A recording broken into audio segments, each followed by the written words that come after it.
this before, right? You're in the listen only mode. One thing that I should point out, you can submit questions at any time. We will have a Q&A at the end, but we're going to welcome questions throughout so that folks know there's no dumb questions. There's no wrong time to ask a question. We're all here to learn. If you have sound issues, let us know. You can access the sound through the phone or your computer speakers, and then we will share the slides. We've also shared, courtesy of my colleague Julia, our State of Retail Media report, which is great. We're going to share some insights from there. So that's our quick housekeeping. Let's get started with teeing up this topic. You've seen it promoted on our landing page, perhaps on LinkedIn, using incrementality insights in retail media, strategies for growth. Got a lot to cover, and I'll kind of lay out how we're going to do this. I'm going to spend about 10-15 minutes here covering a brief presentation. I'll share where Skai is coming from, our perspective on incrementality. We'll share some anecdotes, some data, and give our thoughts on what we think is going to be the most likely strategy that you should use to address this topic of incrementality in retail media. And then I'm going to be abbreviated. I'll probably talk a little bit faster than normal because I want to get to our panel session with Caitlin Fundakowski, who's joined us from Chomps today. I had the chance to talk with her on a panel earlier this year at our Shoppable event in New York. She had to share the stage with a couple other great speakers from Instacart and Roku. So I couldn't just go entirely into their business and talk just about what Chomps has been going through, but so many awesome insights. Please make sure that not only do you stay for that session, but ask lots of questions because I'm just really excited to have her. So that's kind of the format. We'll spend the majority of the time, hopefully, in that Q&A. Without further ado, we'll open it up. Some of you know us. For those of you who don't, we are the only omnichannel platform designed for performance advertising. Marketers are using us to save time, improve performance, streamline insights, and you're going to learn a little bit more about where we're coming from. One thing I wanted to highlight is that we actually, in our nearly 20-year journey of being a SaaS solution in the market, we've had an incrementality testing solution since 2018.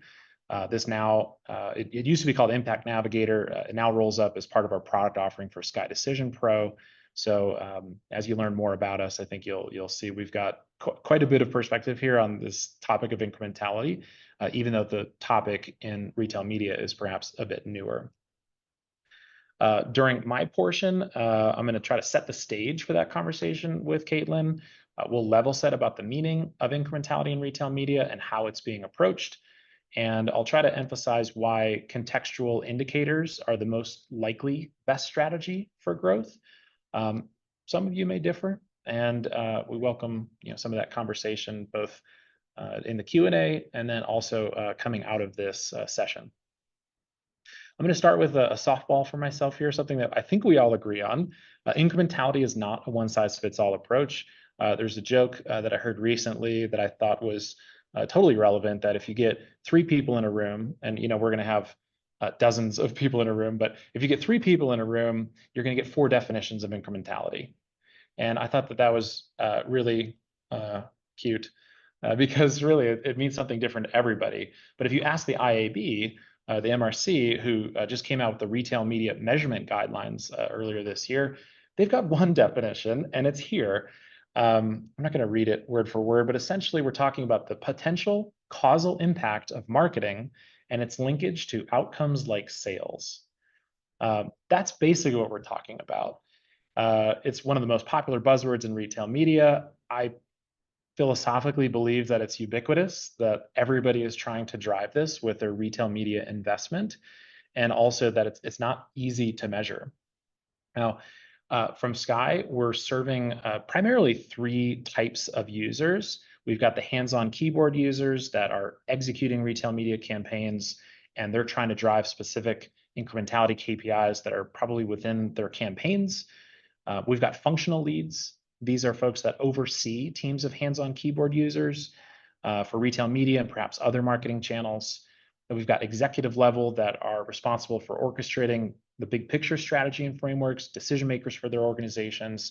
And as you'd imagine, the definition depends on who you're speaking to, because they all talk about it differently. Sometimes it shows up like this. If we're talking hands-on keyboard users, it could be ROAS or new to brand, iROAS, iROI, organic rank. If we're talking to the upper funnel, practitioners. It could be brand lift, detail page views, CPM, reach, ad recall, those things. If we're talking to the functional leads, a lot of times they're responsible for the sales goals. So sell in, sell through, tacos, gateway purchase, repeat purchase, share, these types of things come up. And then at the executive level, really you're getting at the core KPIs of the entire business, like contribution profit, market share, JBPs, penetration, distribution channel mix. And I think, again, we've taken effort, gone to lengths here to try to include the different KPIs. And if you see something here that you're like, that's definitely ours, I'd love to see you throw it in the chat, and share, hey, that's really our number one right now, or these resonate with us. Or better yet, if there's one that you don't see on here, you could throw it in there and share with us, and maybe we'll, in the next iteration of this, we'll kind of revise. We did hold back a little bit. There's another stakeholder that we serve. It's not the plurality, is not the majority of users. It's probably like 5 to 10% of users are data scientists. They've got a background in data science and analytics. Even for some folks, maybe they call themselves like fractional data scientists or fractional data analysts, and they're performing other jobs as well in this list. But the core point here is that when you get the data scientists in the room, you're going to get a whole other definition of it. And a lot of times the other stakeholders, like the hands-on keyboard, the functional leads, the executive level, they often defer to the data scientists who have a different skill set and a different methodology for approaching this. So just keep those things in mind anecdotally, and that should help arm you to the conversation better, is that it's not a one-size-fits-all. We not only have some anecdotes of who we serve about how to define this topic, but we also have some quantitative metrics from our State of Retail Media report. You can scan that if you're quick with your phone. We'll have another QR code later in the presentation. But generally, this is the third installment of this report, and we ask folks a lot of very pointed questions about incrementality. And we asked, how does your organization define it? Right? There wasn't a single answer that kind of stood out amongst the others, but some general themes like serving ads where my products aren't already showing up in organic. A lot of people agree that's more incremental than serving ads where you're already showing up. Same thing with new to brand, showing product to customers that haven't purchased before. These are thematically consistent, but not a singular definition. We asked about proficiency. How proficient is your organization at measuring incrementality? And just 30% said that they were good or extremely good at measuring it, meaning about 70% said that they're a basic level of proficiency or lower. My hope is that after this session and the conversations coming out of this, we can kind of move some of that folks in the 70% bucket into that 30% bucket. And hopefully, of course, Skai can be a part of that solution for you as you move up into those more advanced levels of proficiency. So why is this hard? Well, there's a lot of reasons. We asked about challenges. What are the challenges that you face when trying to implement incrementality measurement in your business? A lot of different reasons. Fundamentally, there's lack of methodology, lack of data, standardization. Maybe you're an organization that is trying to do this across a lot of retailers and marketplaces and channels. Maybe you've got concerns about the accuracy. There's all these different reasons why this is hard, and fundamentally, we're talking about a walled garden environment of retailers and marketplaces, and there's just this challenges of supply chain and distribution channel mix and the volatility of it, the seasonality, just so many things that can be challenging for advertisers when doing this. So I think if you came here looking for a silver bullet, sooner than the end of the call, I wanted to say we don't think it exists, right? We don't think that there's a silver bullet. There isn't a black box that's just going to take care of this all for you and solve it. We do think there's a silver lining. So we want to put some emphasis on where we see the solutions and what are the tracks to addressing this. On the left here, we have incrementality tests. On the right, we have contextual indicators. And I just want to preface this by saying not everybody on this call today, or who's going to watch this recording perhaps, has the luxury of an analytics department, a team of data scientists that understand and are trained in the methodology of data science-backed incrementality testing using test and control holdout models. We have that, right? We have a generally available SaaS solution for this. And so I wanted to kind of underscore this and talk about how it's starting to surface in retail media over the past few years. For those of you who aren't as familiar, maybe you've just been spending your time, keeping up with Amazon or Walmart or your set of retailers that's important to you. There's really three phases of incrementality testing, and holdout testing is kind of the gold standard, universally accepted gold standard for incrementality testing. You've got a planning and design phase where you're analyzing data to find high quality data sets to form a holdout group. So what are you going to have as your test? What are you going to have as your control? The variables of how much you're going to spend, what KPIs you're trying to measure, that's going to dictate a confidence level. So you're basically devising a test that you can run that's going to give you statistically significant findings that you can then scale across the organization. Then you have the actual test you're activating. You're measuring it, you're trying to reduce contamination or eliminate it entirely. You might have to take intervention, like if something changes, something goes out of stock, or something in the market changes dramatically that could affect the results, you have to intervene. And then at the end, there's reporting conclusions, an actual cool down phase, meaning it's not only expensive to hold out sales that you would derive from pausing ads or holding out ad spend on an incrementality test, but you also have to let it cool down so that you can test again. This takes time. This takes smart folks and resources, and our solution helps with some of those things. But I want to call out that in the ecosystem of retail media, we really don't think that these randomized controlled trials or RCT-based holdout is not viable yet at scale. We analyzed a sample set of our customers, and we found that less than 25%, right? Less than 25%. I'm talking about some big clients, right? We've got over 8 billion in spend flowing through our platform, billions of dollars of retail media in our ecosystem. Less than 25% had data that was high quality enough to run a test. Right. And the search, social, online video for these types of publishers, we're doing a geo-based holdout model with a TBR or a convolutional neural network. Now, for retail media, we see a product-based holdout model as kind of an alpha phase that we've been working on with a small subset of clients. We're certainly interested in working with more folks on this. So if you are interested, please reach out to a Skai rep. Let us know. We'll be happy to talk with you about this. But we essentially see that because so few advertisers have the scale and there's so much contamination in the data, that the market is really not ready for an at-scale kind of incrementality testing that sort of meets the data science rigor for these other leading publishers like a Google, like a Meta, et cetera. So our bet is on a contextual indicator approach. What does this mean? It means taking indicators like advertising data, non-advertising data like retail data, right? Some of the operations data, your sales data, competitive insight, which is like scrape data, how you're showing up on the search results, share, kind of stitching that together to say, these indicators are correlated. Contextually, these indicators are correlated, and there maybe there's a potential causal impact of doing this. And so we really feel like this is the approach that is going to be effective, successful, and it's kind of driving our offering that we're building. So we're putting three pillars into place for our offering. We firmly believe that folks need always-on measurement for incrementality. And on the first kind of pillar at the top there, data analysis and indicators, they need the help of technology to aggregate and calculate custom key metrics, not just the one-size-fits-all definition of iROAS or iProfit or iReach, but their organization's definition of it, and the tools to see that in a transparent, with methodology behind it type of manner.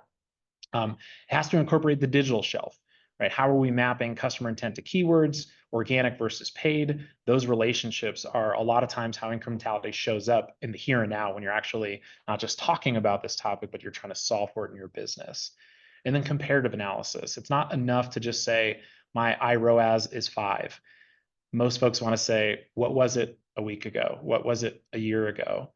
How is it compared to my competition? What's my share compared to my competition? Am I gaining share and them losing share? Am I taking it from them, or are they taking it from me? So there's a comparative analysis. And these are all things that are really essential for marketers to address this challenge. It's not going to be that 98% confidence level data science back. We really feel like the market needs empowerment and really the tools to help do this on an always-on capacity. So that's why we're sharing things like this, like our methodology, our approach that we've been working on with design partners about how to calculate iROAS. We don't want to, say that the black box solutions are, not worth an effort or a test or something, but really, you guys don't need more like data sources of having to chase the product opportunity explorer there and the niche that and the brand analytics this and AMC there, illuminate that. It's a lot. You need methodology that you can understand. So what you're looking at here is, where is the ad showing? What's your tactic? Not just, our definition of, brand, category, competitive, complementary, but maybe it's yours. It's like defensive, it's non-brand, it's conquesting, it's cross-sell, and then the overlap between your organic results and then how to weight that. That's what we're getting at here is with our solution, we're going to give you the tools to assimilate your program with your priorities and allow you to measure this on an always-on capacity. For folks that saw Shoppable or learned about it, you probably heard about Incrementality Hub. This was development work that we kicked off earlier this year, and we've been gradually doing a lot of things to make this possible. Our design partners are thrilled about this with the transparent approach, that it's customizable, that it's always on, and that it can allow for marketing practitioners to kind of become lightweight data scientists, running experiments, seeing best practices, sharing that with other stakeholders, and not just limited to a single retailer or a single channel. So really excited about what we're doing. And some of you may have already been speaking with our product team, other folks at Skai. This is really something that we're excited about and continue to keep you posted. So hopefully from my session here, we laid some foundation. Incrementality in retail media, it's about the causal relationship between marketing and outcomes, and it means something different depending on the persona or the outcome. That's okay.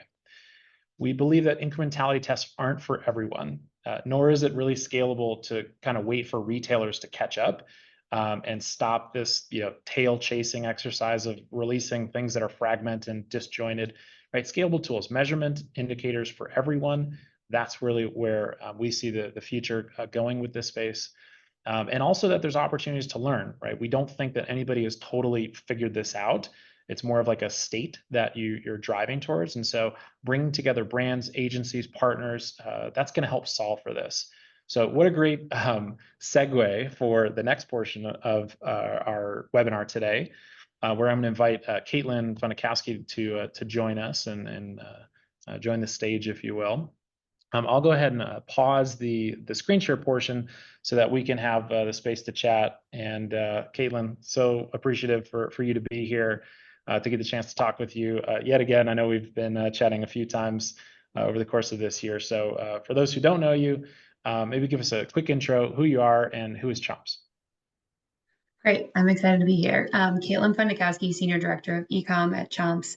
I've been with the company 5.5 years. So as we've evolved as a brand, we've kind of moved from the stage of regional distribution and heavy focus online to national distribution. And so our marketing strategy has evolved a lot over the past several years while I've been at the company. So it's been exciting, but it's also challenged us to really think about incrementality. So I'm excited to be here today to chat.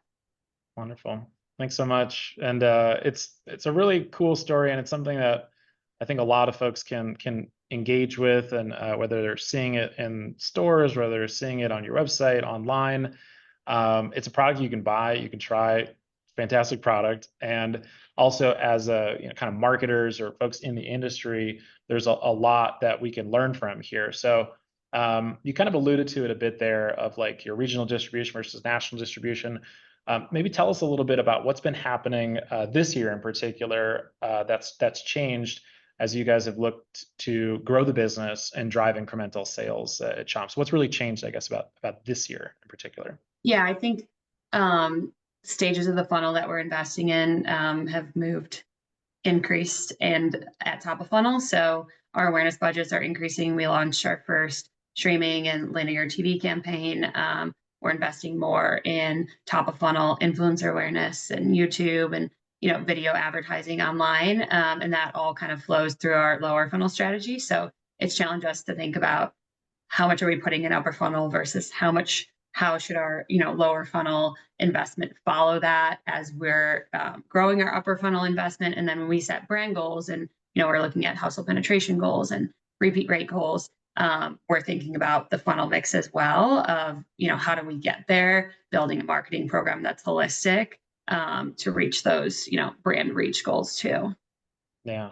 Yeah, love that. And I think I'll try to like maybe share a little bit because we've been talking about this a few times, and I think it's right. There's this idea of the funnel, and people say, oh, it's compressed, or the funnel is dying. Right there, everything is shoppable now. Like we kind of talked about that a bit, but really, as you go up the funnel, right, there's more data sources available to you, more KPIs to measure. So you guys have been kind of moving your way up there. And one of the questions I kind of wanted to ask is like, did you guys just take like a leap of faith and say, people have been saying we got to do this, or we see ads, in these different formats. Like, should we just go for it and see if it works, or did you take a more of like a strategy, a strategic approach to starting these new investments? I think so. From a brand goal standpoint, we felt like it was the right moment because of our distribution, step change in 2023 and as we headed into 2024. But it's not like on January 1st, we opened the floodgates and started spending, the budgets we are at today. I think that's been scaling over time. We've continued to, we've always had the test and learn mentality, and we've continued to adopt that through this stage. I think when we're looking at like the funnel stages and budgeting across the funnel stages, we built, a step change throughout 2024, which I think has treated us really well because it's allowed us to kind of watch each channel performance and then measure them side by side. So, there's multiple areas that we're scaling within top of funnel right now. And that's challenged us to kind of pull in insights from a bunch of different channels, which is where it gets really complicated. But I think it's challenged us to like, ask our partners more questions on brand lift studies and how do we continue to measure incrementality within brand lift where possible. Some of our larger partners have been huge in getting those insights, but as we're building this stage of the funnel, it's forced us to kind of look at channel plus, where we're spending in the funnel. Yeah, for sure. Yeah, this idea of like you've got the kind of retailer level data or the channel level data if it's your D2C. You've got kind of the highest level up there of maybe like what's happening across audiences, across reach, household penetration, like you said. What are some of the things that you guys did in preparation, whether it was kind of leadership level or technology, to help you do this, where you're not going it alone, or you're not trying to solve all of this yourselves? Yeah. Some things we measure and like we measured in advance because we wanted to have kind of what was our steady state, and then as we're adding incremental tactics or incremental budget into the plan. Branded search is a big one that we've been tracking really closely, and we tracked steady state because as a brand, as you're growing distribution, you're going to see an increase in branded search, but it's like, okay, what is our retail media or our top of funnel TV spend adding incremental to that? Gets Right. really complicated when you're at a growth stage like Chomps because you're seeing growth no matter what, but it's like what's actually driving the incremental growth, which is the question we're here to answer today. And it is complicated when you're in a growth stage brand. So I think branded search has been a huge one, and an early read that you can watch real time from Google, Amazon, and other channels that we've been watching closely. I think setting the stage with partners on brand lift studies in advance, making sure sometimes you have to execute before a campaign launches. So understanding cadence of brand lift and what questions you want to answer, what brands you want to compare yourself to within brand lift was really important to think about in advance. I think for Chomps, we drive a lot of incrementality to the meat snacks category. So understanding, not just ourselves against a meat snack brand, but against, a better for you snacking brand has been really important as we do, bring new shoppers into the category and just understanding your target audience. We've done a lot of brand equity tracking in advance of this, and then we pulse in brand equity tracking twice a year to understand change. I think that's been huge.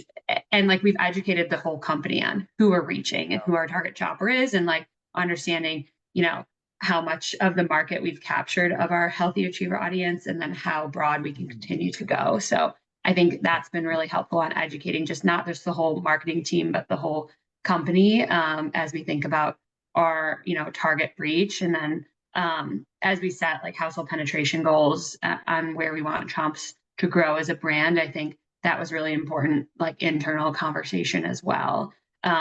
Because a lot of what we're doing within top of funnel is driving household penetration increase alongside our distribution growing. Yeah. Yeah. I love that kind of stitching those elements together of reach, household penetration with the like branded search and how it's showing up at Yeah. the closer to purchase. And also that something that's come through to me at least, I want to try to highlight a bit is, not losing sight of the target customer.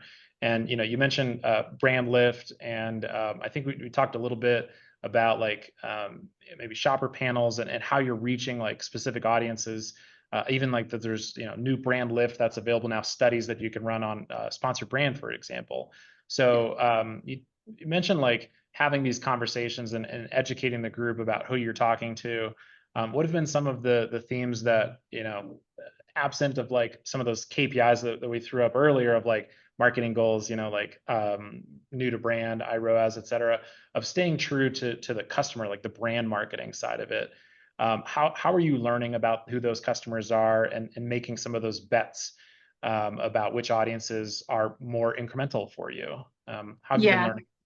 I think it's where we can, we've executed, some like A/B test change periods. So an example right now is we're running an Amazon back to school Prime Video partnership campaign where we're able to kind of test into audiences that we haven't scaled as much with before. So I think Mhm. this was an opportunity where we were adding in, unique overlay creative where we thought it was a good time. We're also scaling budget within audiences we thought would perform really well. So we're able to kind of like A/B test 50-50 split and then watch the data after. This is also a campaign that we've been running Prime Video since the beginning of the year. So it was like a period where we felt would be, top performing with back to school being very in line with Chomp's audience. And we're able to kind of build some of those audiences in, also build in incremental brand lifts. So Amazon offers their own shopper panel, but then also through Lucid. So I think building in, incremental brand lift during this time, we felt like it was a good time to test some of these audiences that were like, where do we want to take big bets for 2025 as we're budget planning for next year?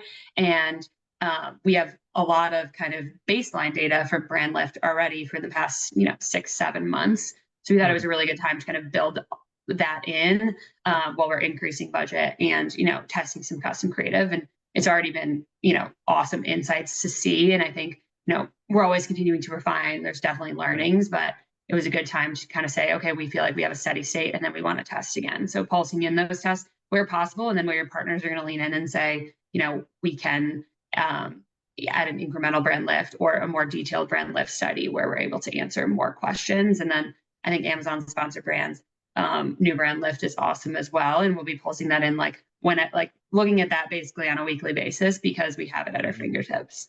Yeah, that's super cool. I think the aspect about it that I'm intrigued is like you've been building this as you go, right? You're iterating and learning, and you've been saying like you're establishing baselines for a lot of these metrics that before perhaps weren't as kind of front and center in terms of measurement.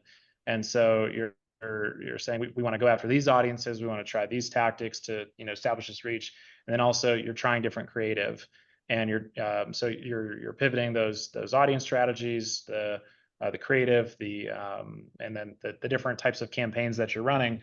And so with all of that, yeah, that ability to establish a baseline, see a change and try to make sense of, where is the impact happening. I think that's really essential, and that it's not built overnight. It's really been happening all year. And even, what is it, like over 12 years or something, about 12 years that the brand has been kind of Yeah. working towards national distribution. So a lot of like, effort going into it before and then throughout. That's often like the challenge of some of the success stories that are out there is you miss all that pre-work that happens and all of like the touch points and influence along the way. Yeah, Yeah. for sure. Yeah. Any takeaways that you've learned of like, well, we probably shouldn't have done that, or like we now that we've done it, we know that we wouldn't do this. Any of those things where folks who may be listening that want to go on that journey or are being tasked to help be the guide for like their agency's end client. Any of those kind of learnings, takeaways that you think would be helpful for folks. Obviously no direct competitors, but things that you're like, oh, those are total like great learnings that you'd like to share. I think um, for us, it's stair stepping the budgets up versus, just like putting all your eggs in one basket. I think that's been a strong strategy for us and something that we've done all along, even when we're, scaling into mid funnel consideration buckets. It's worked really well for us and kind of aligned with our distribution growing. I think as we like scenario plan, we're partnering with an MMM, and I think that is really hard when you're at this stage of growth because oftentimes you're adding in new tactics and the data gets so messy on like Mhm. where do you put the dollars, and there could be a situation that there's like you misread it on like a new tactic or something that's been existing for so long, and where how it's driving growth within your total mix. So I think the way we're kind of looking at it, and as we kind of budget build, and something that I think has been helpful is like where can we put the dollars for the most efficient acquisition for our target market? And so I think layering in the data, but also brand goals has been important. Just when we're looking at incremental dollars and adding it in as we're growing, I think we're like, Mhm. it's a very hard question to answer. But I think building some scenarios to kind of address that type of question. I think also like understanding constants and what's, been driving growth for a long time. And then as you're adding in new factors, how do you, kind of subset the data to look at that new factor as incremental to your constant? Very hard question to very hard question to answer. But I Yeah. think looking at the data through this lens has like helped us kind of paint a comprehensive picture and asking the right questions when you're getting the data back, because it's not always that a tool can tell you exactly where to put the dollars, because we as marketers know what constants might have been in market, or what big brand campaign or influencer went live during that time that might have impacted overall reach. We see this on D2C a lot, and we do use our direct to consumer site to post purchase surveys. It's like the only place you're able to get that first party data, and that's been really helpful for us as we add in for example, like a tactic like podcasts, like not a direct conversion channel. People are listening, eventually go search your brand. And we've seen a lot of insights through our D2C channel for that type of tactics. So I think using the data that you have, and then kind of like building these scenarios, and then asking questions within a post-purchase survey to kind of like, if you think you know the answer to something, we use post-purchase survey to then kind of like validate it, if that makes sense. Yeah. Wow. So many good nuggets in there. I feel like it's a good thing that we're telling people to take notes and ask questions because there was like so much good stuff there. Some of the things that I think are most salient as kind of I've gone through my journey. I have a lot of these different conversations. I don't think everybody is in the similar position of Chomps where you've got national distribution, you've got the type of vertical like grocery or like a much less a shelf stable grocery product, or kind of that combo of D2C and retail and the folks with visibility over all of that. But some of the things that I find really intriguing is yeah, trying to really seek out data. That there's like that moniker of maybe some brand is like, we're just a data company that sells products. Like that's essentially the like the underlying context is you're really looking at trying to understand the constants and rely on the humans, like the people in the organization who are close to this and can think critically, to to just take some of those inputs and then blend them, like assimilate them with newer data points, more newly established baselines. And so you've brought in measurement partners to help with that. You're bringing in lots of different reports and tools and doing the work on it. Also, that stair stepping approach, it seems like the buy in that you got, and kind of thinking broadly of like Chomps, the buy-in wasn't like, hey, we've never done podcasts before. Let's just go throw some budget at this and see what happens. It was like, we're going to stair step, and this is going to be a journey that we're committing to. Do you feel like at a certain point, there was like a commitment for, with tools to measure and kind of like getting all that time and effort for the company and the new tactics that you're investing in, that there's like a good time frame that an organization needs to commit to going on this kind of upper funnel journey? Or can it be something that's like really like, no, we've got like a good hypothesis, we want to validate this in a small scale and figure out the stair step later? What's like the right way to approach that, I guess? I think, I mean, 3 to 6 months is like minimum of like pulling in awareness, increase top of funnel budget, and then measuring.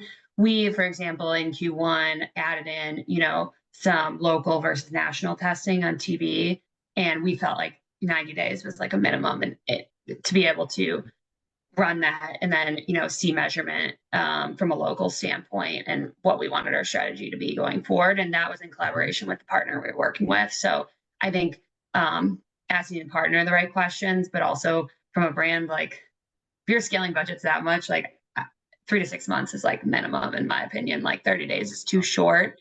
We Yep. get early reads from branded searches within 30, 60 days, and that's how we kind of track until we get a larger readout, but have to give it time. And we are seeing, even as we measure brand lift over time, over the past, 7 or 8 months, we're continuing to see increases in tracking. So I think that's been exciting too, as we're continuing to refine audiences, targeting strategy, whether you're using a 15-second or 30-second spot.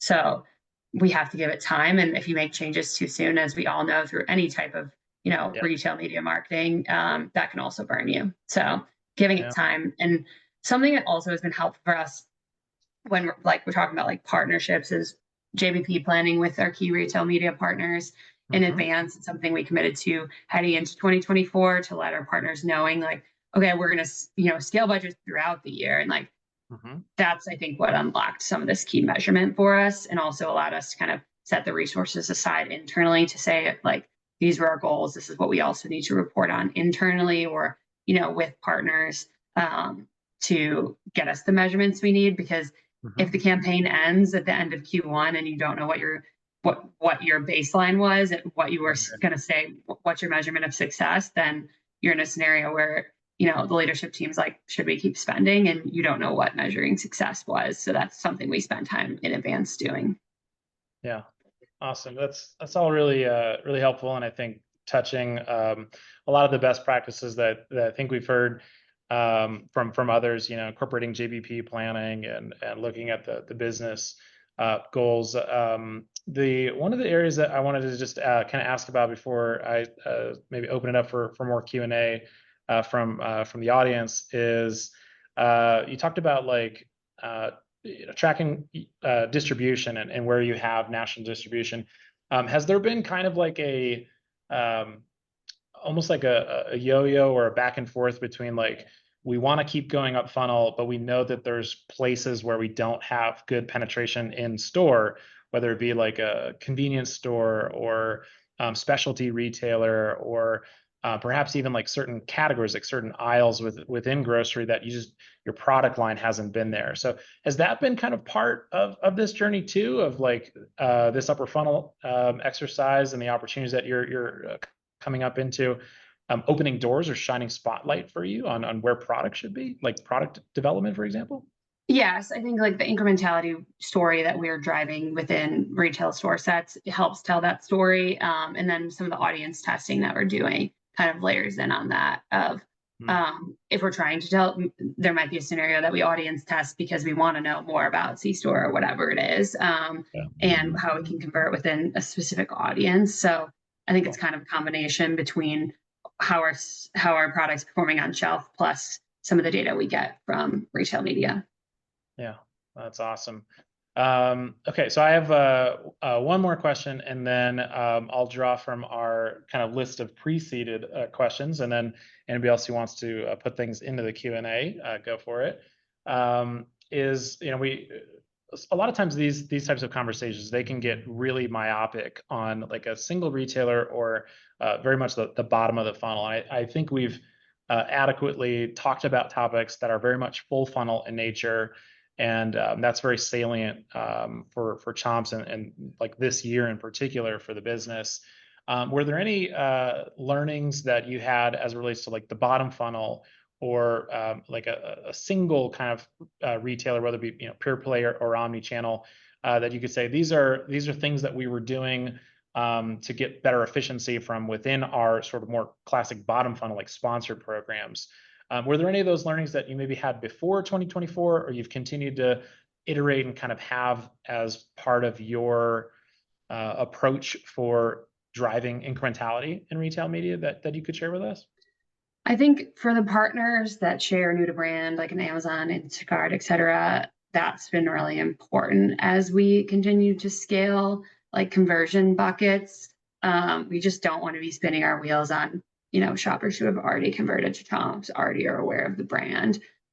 So continuing to refine audience targeting to make sure we're reaching net new gets Mm, really complicated when you have all these other channels running. So, we use clean room data to do it across Amazon D2C, but can't do that across, all yeah. areas. So I think it's something we're continuing to try to get smarter at. I think frequency is a big question of ad frequency, and we're working with Amazon on a report right now. But as we build budgets and like top of funnel is going to continue to scale, like what's the optimal frequency for conversion and kind of understanding that shopper journey so that we're not targeting them too much, Yeah. knowing that they likely are seeing Chomps ads on a lot of different platforms, not just within the Amazon funnel or within Meta. So I think Yeah.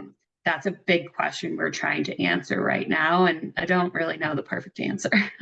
Wow. Well, that's good. If you figured it out, right, you wouldn't need to spend the time here. You just keep growing the brand or start your own or something. So I think I had heard maybe, and I want to underscore this emphasis on new customers, like reaching new customers is Yeah. really like a thematic thing that you kind of shared there that I thought maybe not everybody caught, but since I've had the chance to chat Yeah, with. I think like for us, like we have such a high repeat rate that like Mhm. it, which is great. And so Yeah. to me, that means like, net new is what we're targeting. And Mhm. a lot of partners offer reporting on that now. So Yeah. reporting on it within own channels and then kind of marrying up those metrics across all channels is what we're trying to do. Very cool. We're getting a couple questions in from the group, and either you saw them and started sort of alluding to them or not. But we have a question from Steve. Hi, Caitlin. Have you used AMC or other tools to measure success of upper funnel, perhaps DSP? Any tips or suggestions, or how you have defined success? Let's maybe pointedly. Yeah, we're building audiences through AMC. We our agency who manages our DSP is kind of running our AMC as well. And that's been a huge unlock for us to pull in our D2C data because we do have a very healthy chomps.com business. So we're able to kind of overlap and then track lifetime value through Amazon Marketing Cloud. And I think that's building audiences through AMC has been data that we've never been able to, have before. Yeah. Even like retargeting audiences for subscription, for example, and things like that. So I think it's something that every brand should be asking questions about, and is really where audience building and understanding your customer journey is going. So we are very bullish about it. I've been using AMC for a couple of years now, and I think it's been a huge unlock for just the success of our DSP campaigns. Nice. Very helpful. We have a question here from Yelena who asks, what is a good new to brand benchmark for you that you use in your campaigns, if you can share? Depends on the partner, but I mean, like we're targeting like 70 or 80% new to brand if possible. Anything lower than that, I Yeah. think spinning wheels within what goals we're trying to do and acquiring net new customers. Yeah. Yeah. And for what it's worth, like just keeping this kind of where we can kind of both chime in on it. The 78%, that seems high, but I love that you're kind of taking a position on that is big, especially for like a consumables brand. And I think for at least anecdotally, a lot of the campaigns that I see and stuff, it's like 40, 50, maybe 60%, but a heavy emphasis. And it kind of begs question around defensive and how much you should spend there. We don't need to probe entirely into kind of your program and stuff, but I think that I was think partners know that that's like kind of where the benchmarks are going. Like there's been a lot of partners we work with have added in new ways to, you know, retarget, like make sure you're negative targeting against people who have already shopped brand. So I think hopefully that's like partners are continuing to refine because they know brands are really bullish on that metric. Very cool. And then last one here, because I do want to be mindful of your time. I think we had anticipated 45 minutes for this. But the other question was around definition of a new to brand.